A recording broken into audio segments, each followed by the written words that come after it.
There was a time when the British Open was the almost exclusive domain of players from Great Britain.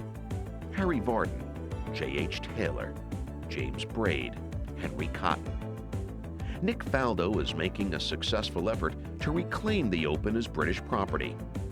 He's finished in the top 10 on 12 occasions. His first of 3 wins was earned at historic Mirfield in 1987 with a final round of 18 consecutive pars. In 1990, he won his second British Open at the home of golf at St Andrews in Scotland by 5 shots. In 1992, he proved that he could play his best golf at precisely the most critical moments of major championships on his way to his 3rd British Open title, earned again at Mirfield because it was so much fun to win there the first time. How tough was it at Mirfield the first time on 18 the last day to trust your new golf swing? Yeah, that was when all the work with lead, it really went out the window. It was like on automatic now, and I stood over that thing and belted a 5-iron because it really was a 4-iron, but I just couldn't trust hitting the half shot, so I just stood up and hit that thing. But I remember getting over it, and it was all happening so quickly, and I thought, well, just take it away slow. That was like my last words to myself, and I got it away, and it was just like, slow motion. You sort of hit the thing, and I remember seeing this thing go out against the grey sky. I thought, cool. I honestly did. I went, cool. And I was unlucky. You see how it bounced, because that thing should have gone forward, but it came and left me like 40 foot, which I had to 2-putt. So it was, that was very nerve-wracking. That was a special time, obviously, to win your first major and then to play. And it was, the good old cocoon saying, being cocooned. I played that whole back 9. I was in a blur. I mean, out of a yard out of my vision was a blur, really was. I was just totally that was my little world. And that was what I was in control of. And, I just kept playing. I played great tee to green. I was putting lousy, so that's why I produced 18 straight pars. They say Hogan only saw 1 yard ahead of him and didn't notice his wife and friends in the crowd. Yeah. When you won in 90 at St Andrews, at the home of golf, after a great 3rd round matchup with Greg, was there any sense of disappointment about the conditions? It was so unlike St Andrews weather. It was a glorious sunny day, and you've always been noted for a guy who gets it done, particularly when the conditions aren't so easy and the wind is blowing. There was still the bounce, the famous St Andrews bounce, which you had to judge well. When the ball hits the green, there's something about every golf course. St Andrews suddenly becomes yards. And if you hit a good shot or bad shot on a normal course, it's 30 feet from the hole. You hit a bad shot at Augusta, it ends up 30 yards from the hole. It's just the same blooming shot. I don't know. And it's to do with obviously the size of the greens, the way the ball releases, catches the slopes. And I think that's what I was so pleased of that week, my distance control and controlling that bounce. You watch a lot of shots always release forward 10 yards all the time. And that's what you've got to be able to do at Augusta. Wrong one. St Andrews? St Andrews. You've got to be able to land it and judge that release. And, so club selection is important, but striking the ball solid for, time after time to keep it in there. Otherwise, you suddenly end up with these 30-yard putts. We get a bit wearing. And 2 years later at Mirfield, when the 4-stroke lead had vanished, you get 4 holes to play, and presumably you said something to yourself like, you better get it together. Yeah. I thought that 3/4, what I thought was a 5-iron, into 15, that sort of a feel shot with a little bit of cut, was up to that point the best shot you'd hit in the championship. You had to be cheering inside. Well, yeah, that was, as you said, I walked off 14th green, and I just said, well, you better play the best 4 holes of your life now. I honestly did. And then Sure. And then that 5-iron was, it was very special because everything was just, it was just a slightly into me left to right wind, but you've got that very difficult, there's a hump on that green at 15. So you've got to aim down that hump and just feed it off and let it sort of bleed off it. But if you go, 2 yards too much that way, then it will obviously go the other way. And I just hit this little knockdown thing, which, which I'd worked on, you know, sometimes I practiced on the Sunday before in absolute gale. Led and I went out and I played like 5 holes. It was by like 40 miles an hour, but it was just invaluable because I hit I could hit 6 irons like 125 yards. I could hit these little soft 6 irons, and that's what made the week for me. I had the half shots I hit that week was just so good, you know, and that was obviously the ultimate right at the end. And of course, so is that full-blooded 3-iron to 18. But before we talk about it, let's see what John in New York wants to ask you. Hello, John. Hi, Nick. How you doing? Big fan. Good, thank you. What's the main difference of playing the American courses versus playing the courses in Europe on the tour? And I hope to see you at Westchester. I'll hang up and listen. You don't hang up too quick. The difference in the courses, well, as I mentioned there about the bounce and what have you, you can run the ball in here. A lot of players or commentators think because it's an American course we can play bump and runs in, but you can't because of the texture of the ground here is different. It's softer. You've always got to be throwing it in there. And in links courses, obviously, you know, I mean, sometimes we play. You have to land the ball 40 yards short of the hole, and sometimes our parkland courses we play in Europe get very similar. I mean, it's learning to land the ball and that run, and I think you know, that's one of the things on the tour over here, which, you know, the simple way to toughen up a golf course now is just dry the greens out, and then all of a sudden, you know, that the landing, being able to land the ball, you know, right on the precise spot to get it to release to the hole becomes so important. And unfortunately, Westchester's after the US Open, isn't it, this year, which I ain't going to be. I'm going back to Europe, get ready for the British, I'm afraid. And of course, what you failed to tell him was the other difference between Europe and the United States is that you eat lots of mashed peas there, which of course is going to be on your menu. Mushy peas. Mushy peas? Mushy peas. Which is going to be on the menu next week at the Champions Dinner? Yeah, fish and chips and mushy peas. I thought that would... Another gourmet meal in a long line. Yeah, that's great stuff, Nick. We're going to take a short break. We'll be back right with the gourmand right after this.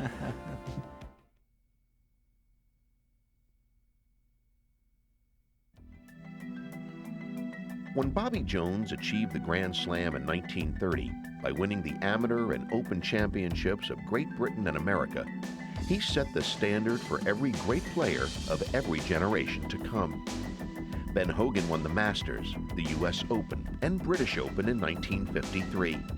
He declined to enter the PGA Championship for fear that his battered legs couldn't handle the strain of 36 holes a day. Arnold Palmer and Jack Nicklaus in 1960 and 1972, respectively, each won the Masters and the US Open before failing to win the third leg of the Slam, the British Open, each of them finishing but a single shot behind the winner. In 1986, Greg Norman held the 54-hole lead in all 4 majors and would win but one, the British Open, his first major championship victory. Nick Faldo has finished second, third, fourth, and first in consecutive majors in 1988 and 89, and finished ninth, first, third, and first in 89 and 90 in consecutive majors. In 1992, he was fourth, first, and second in the US Open, British Open, and PGA. It's golf's most spectacular and elusive prize, the Grand Slam, the Masters, the US Open, the British Open, the PGA Championship. Secretly, you think it's doable for you, don't you? Secretly, well, deep in your heart. Well, in theory, yes. You've just got to waft it round 16 rounds of golf, haven't you? You know? It's that simple. But there's sort of something in between them, and there's, the golf is probably the easy bit. You know, there's an awful lot of attention off the golf course and that sort of thing. No, it's you know, you use up so much mental energy just winning one, and, you know, and sometimes it's very difficult to even get yourself back together for a while. You know. Sounds like a happy problem to me. Yeah, well, I'd like to get in there again and see if I can get close again. Now, 90 was so tantalizingly close. Really, you win the Masters, of course, and then at the U.S. Open. Yeah, they hit the hole at the last hole, and then went and won the British. Yeah, that was obviously as close as I've been. You know, now Jones and Nicklaus, by people other than them, are thought to have, like you, the secret of the strength of their mind, which allowed them to not only get their game in shape, but to put their head together to win major championships. despite all of the chaos that goes on in between, which you just alluded to. Do you think, though, given the media circus that now follows you and Greg and Tiger wherever you go, that you could figure out a way to withdraw in between to regroup? Yeah, I think if you'd have to, and the problem is it's not like you have any experience of the withdrawal. You know, it's not like you get so many chances. It's not like, oh, I've won the Masters again for the 9th time, so I've got another go at the Grand Slam, and how do I, you know, it's like it's all brand new every time you come, and then wow, there is a mad invasion by the media on you. So you just imagine if you got to what you'd do if you did win the first 3 and you were going for the 4th one. God, you'd have to, you know, you'd have to have a few sharp swords. I think be quite useful. The venues this year are pretty perfect, though, aren't they? I mean, we know where the Masters is going to be held, and then the U.S. Open is at Congressional, which is a sort of a Faldo course. It's drive it and play and hit the right part of the green. And you, of course, remember Winged Foot from '84 when you played there. And was there ever a course where the iron game was perhaps better suited? There was 4 quadrants on each green, and if you're in the wrong quadrant, it's a 3-putt automatically. And Troon, of course, aside of the British. You know, like your chances given the venues this year? Well, I've got to feel good about that very much. Yeah, I think if I can keep the game, if you can have the ball on a piece of string, you're going to feel good about any of those. Let's see if Jerry's going after the Grand Slam. Are you, Jerry? Yeah, I wish I could, Peter, believe me. I want to congratulate you on a great show. Thank you. I'd love to have you guys take some time and show your resume. You're tremendous. Thank you. Congratulations, Nick. I think you won the Masters last year. I know Greg played bad, but you put a great round at him, so nobody gives you enough credit. My question basically is, how do you feel about Valderrama? So much Tiger Mania right now, and I think you're probably the only human on earth that really isn't intimidated by him. And, you know, do you think the other guys in the Ryder Cup, you know, will be as intimidated or as everybody else seems to be versus what, as strong as you are? Just touch on that for a bit, will you? Yeah, well, match plays, you know, Tiger's, if we all make the Ryder Cup, whatever's going to happen, Tiger's, with his match play record, he's got a, you know, he's got a hell of a start with that. It depends, a lot depends on the draw, how that comes out, who he's going to be playing against, how he's playing, all this sort of thing. But it's 18 holes, and I think most professionals believe that over 18 holes, you know, unfortunately, anything can happen. So you got to feel positive. You got to feel good, and it's a tough golf course. Valderrama's is a very good golf course, and you know, it's not, Tiger doesn't have any advantage there at all. So it's a real accuracy golf course. I mean, if they get the rough up, so it's anybody's really. It's the man on the day. I'll bet you don't mind, and in fact are probably rather pleased at the media attention being focused on him. You can go about your business personally, you can go about your business on the golf course. Right, you don't mind that so much, do you? Well, I'm not too, you know, I do my fair share of my media, and that's it. I'm not looking for any more or anything. You know, I just, so he's taken a mad, you know, big slice of it, but, you know, a lot of times they come to you and the second question is, what do you think of Tiger, what it is? And then you think, well, hang on a minute. Yeah, he's meant to. So I'd say, go ask him. Yeah. When he's in the press room, that's your cue to duck out the door so they can't ask that second question. We're going to take a very short break, and as we go to one, let's take a look at a little Ryder Cup hole-in-one from 1993. Just a 6-iron again? Yeah, 6 iron hole-in-ones? Yeah, that's right. And 1 7-iron, right? 1 7-iron now, yeah. Forgetting. I called that shot. That was the amazing thing.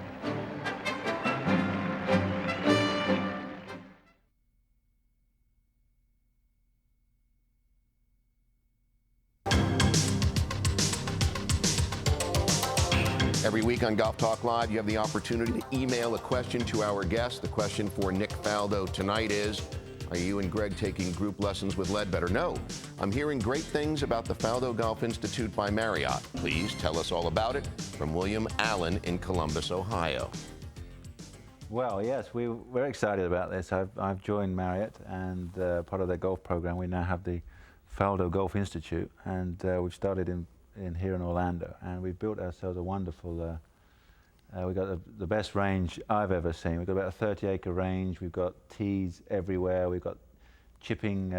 We've even got a chipping tee, which has got the Christmas tree effect with all these targets. What you're looking at now, we've got about a 2-acre putting course, which has got, as you can see, it's got waterfalls and bunkers, and great for the kids. The idea is we bring in, because it's part of the vacation club we're bringing hopefully brand new golfers, and great for the parents who've got children who are not interested in golf.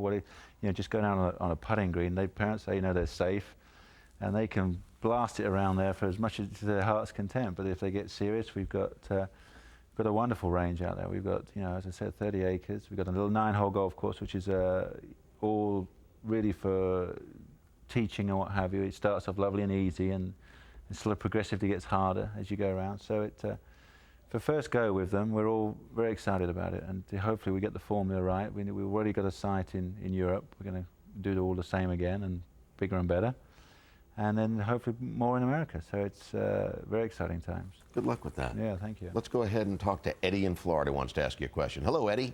Hello, Peter. Hello, Nick. Hi there. I have 2 questions, actually. As everyone knows, you have a great caddy, and you've had great success with the caddy you have. I'd like to know what it takes to make a great caddy, and how does one get into caddying? How does one get in? Well, I think, Fanny just came out on tour middle of the 80s, and you start off, with a guy, an unnamed pro, and you get into it, and obviously she worked well, and she worked her way up. I think she had Gordon Brown Jr. and then Howard Clark, and then I offered her the job in Australia at the end of 1989, and we started in 1990. So we've been together solid, and she's a great girl, very hard-working, very dedicated, enjoys it out there. I mean, it's a tough life for them. They're on the road a hell of a lot of traveling. But she's a good old stick. She works very hard, and I give her a hard time here and there, and because she's a workaholic. I've got to tell you this one little. She's an absolute workaholic, and Fanny's famous for wherever we're going, and what time I'm going to play 9 o'clock. Well, she thinks, it gets light at 4:30. I can be out at 4:30. I can wheel 9 holes, all this sort of thing. And so we were flying to Turnberry to play a couple of practice rounds before the Open. And we're on a little ditty plane, and she said, "What time do you want to start tomorrow?" And I said, usual 9 o'clock. She said, "Oh, great, I can go do 9. She said, "Does it come back to the clubhouse at 9th?" And so I couldn't look her in the face, obviously, the lighthouse. I'm visualizing the lighthouse. So I couldn't look at her. I said, "Yeah, that's a good idea. Of course it does. Yeah, see." So sure enough, there she goes, off she goes, dooby-dooby-doo, hoppy-hoppy-hop, wheeling this wheeler out, at 6 o'clock in the morning, wheeling away, and she's got her earphones on, and because she's not paying attention, all of a sudden she gets out to the 9th, and she's looking around there because there's the one greenkeeper, and she's going, "Hello, hey, I'm from Sweden, is this the dive? Where's the clubhouse?" And he says, "It's up there on the hill, lassie." And she thinks, "Oh, geez," so she wheels it back, and it was like 1,742 yards from that tee back to the clubhouse, and she arrives in the hotel, and because I'm sitting there having breakfast, and I've got my orange juice, and I've just had my kippers and everything, she walks in, she's just soaking wet with perspiration. She looks at me and goes, "You bastard," you see. Well, you sent her to the North Sea. Huh? You sent her to the entrance to the North Sea. Perfect. I mean, so that's a good example of her workaholism. Why don't we take a look at your work as a caddy workaholic? Yeah. Let's take a look at that. I haven't even seen this. There's Mr. Faldo there in the wig. But whose wig was it? Keeps changing each hole. That's And that was, of course, on the Saturday, the rain out last year at the AT&T. And Huey Lewis, of course, has been looking for you, wants you to caddy for him. That's right. He does definitely want me to caddy. He's got a 9-hole member guest tomorrow. He's looking for you. As we go to break, let's go ahead and take a look at the 800 number so that you can work your way to the Faldo Golf Institute by Marriott in Orlando, Florida. 1-888-GO-FALDO or 1-407-238-7677. We'll be right back.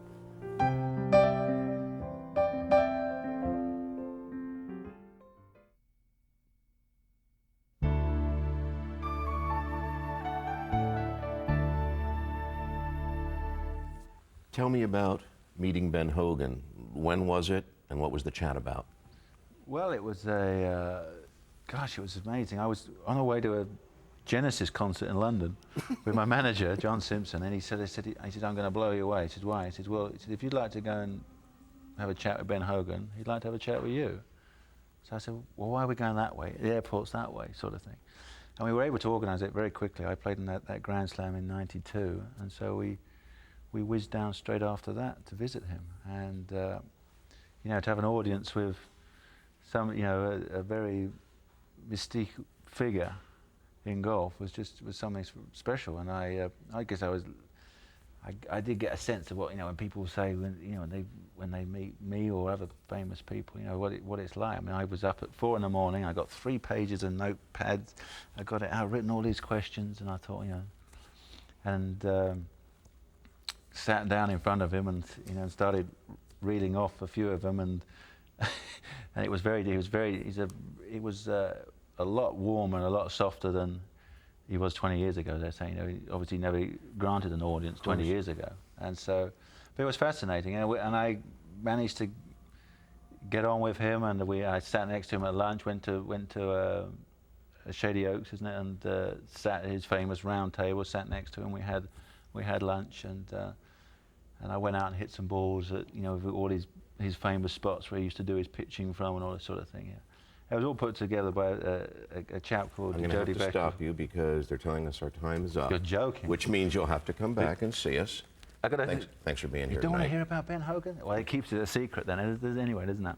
He kept the secret, and now you're going to have to keep the secret. I was going to tell you live on the We'll see you Monday night on Golf Talk Live.